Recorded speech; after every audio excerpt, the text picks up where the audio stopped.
Alright Chase, so you've just got your new squash court built over here. You know, I hear you're a pretty avid squash player, you've been playing for a long time. You're obviously a huge supporter with the game.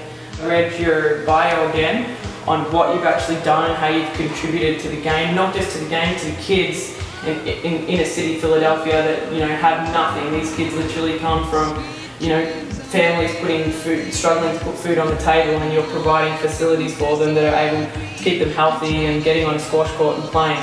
Where do you get that passion to want to help these kids and really want to try and benefit and grow the game like that? Squash used to be more of an elitist sport, and it's great for these kids to learn the game of squash because it's so healthy for them.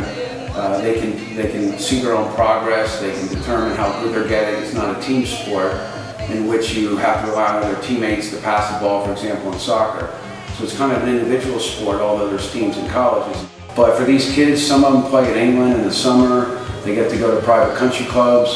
They get to play against kids from private schools. It just opens up their world to them in so many different ways.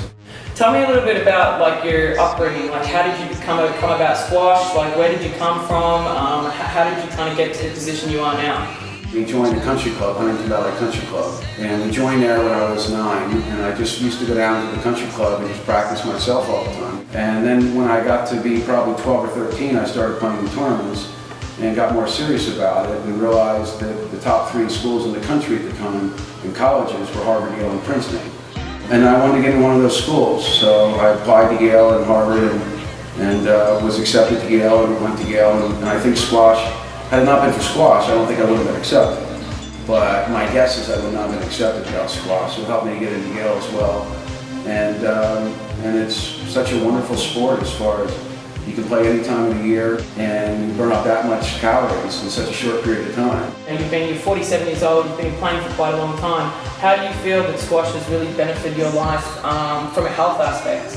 I think it's benefited me tremendously from the health aspect. It certainly keeps me in shape. I pretty much play all year round. It develops your, not just running speed, but it develops the first step speed. So I think it requires changing a lot of the little fundamentals. You know, after I hit the ball, I watch where the ball's going instead of running back to where I need to run back to cover the next shot. You know, squash is great because it's like getting in tremendous shape while you're playing chess. I think it's great for the kids when they get on a squash court because it's just them. They can go and practice themselves.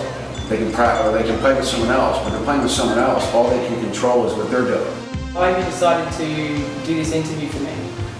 Well, a lot of people think maybe they could help change the world, but a lot of it's devoted to trying to help, you know, people by having the center in North Philadelphia for the kids, getting involved in a lot of kids organizations.